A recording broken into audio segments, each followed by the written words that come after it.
മനുഷ്യർ ഏറ്റവും അധികം തിരയുന്ന 3 കാര്യങ്ങൾ: വഴി, സത്യം, ജീവൻ. ഈശോ പറയുകയാണ്, ഈശോയാകുന്നു വഴി.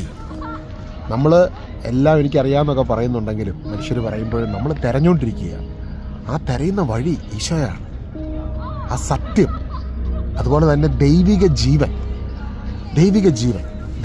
ജീവൻ്റെ ആ ഒരു നിറമാണ് മനുഷ്യൻ്റെ ജീവിതത്തെ എല്ലാ അനുഗ്രഹത്തിൻ്റെയും നിറവിലേക്ക് കൊണ്ടുവരുന്നത്.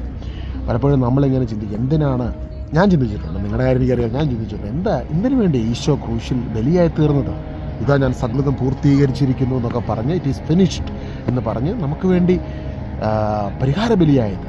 ഈ ദൈവിക ജീവൻ, സത്യമാകുന്ന ദൈവം, വഴിയാകുന്ന ദൈവം നമുക്ക് വേണ്ടി സ്വന്തം ജീവനെ നൽകി ഇന്ന് മനുഷ്യന് നഷ്ടപ്പെട്ട പരിശുദ്ധാത്മാവിൻ്റെ അഭിഷേകത്തെ തൻ്റെ പരിഹാര ബലിയിലൂടെ താൻ പാപത്തിന് മനുഷ്യന് വേണ്ടി പരിഹാരമായി ബലിയായി തീർന്നുകൊണ്ട് ഇന്ന് ആ പരിശുദ്ധാത്മാവിൻ്റെ അഭിഷേകത്തെ, ദൈവിക ജീവനെ ഈശോ നമുക്ക് പ്രദാനം ചെയ്യുകയാണ്.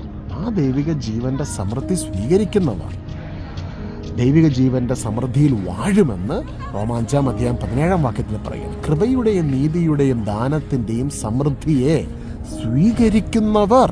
അപ്പോൾ വിശ്വാസത്തോടെ ഇത് സ്വീകരിക്കാം. ഇത് സ്വീകരിക്കുന്നവരിലേക്കാണ് പരിശുദ്ധാത്മാവിലുള്ളൊരു വാഴ്ച കടന്നു വരുന്നത്. അപ്പോൾ ദൈവം ആഗ്രഹിക്കുകയാണ് പരിശുദ്ധാത്മാവിലുള്ളൊരു വാഴ്ച നമ്മളിലുണ്ടാകണം. അപ്പോൾ അതിനുവേണ്ടിയാണ് ഈ സാക്രമെൻറ്റ്സ്. ഇപ്പം ബാപ്റ്റിസം, സ്നാനം, അവിടെ എന്താ സംഭവിക്കുന്നത്? യേശുക്രിസ്തുവിൽ നമ്മൾ സംസ്കരിക്കപ്പെടുകയാണ്.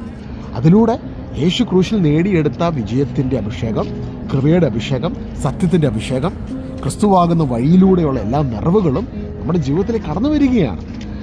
അതുകൊണ്ടാണ് ബാപ്റ്റിസം സ്വീകരിച്ച ഒരു വ്യക്തിയാണ് ഹോളി കമ്മ്യൂണിയൻ സ്വീകരിക്കുന്നത്. അവൻ്റെ ജീവിതത്തിൽ കൃപയുടെയും നീതിയുടെയും ദാനത്തിന് സമൃദ്ധി നിറയപ്പെടുകയാണ്. വിശ്വാസത്തോടെ ഈ വചനങ്ങളെ നമുക്കുള്ളിലേക്ക് സ്വീകരിക്കാം. വഴിയും സത്യവും ജീവനുമാകുന്ന യേശു നമ്മുടെ ജീവിതത്തെ അനുഗ്രഹിക്കുമാറാകട്ടെ. God bless you.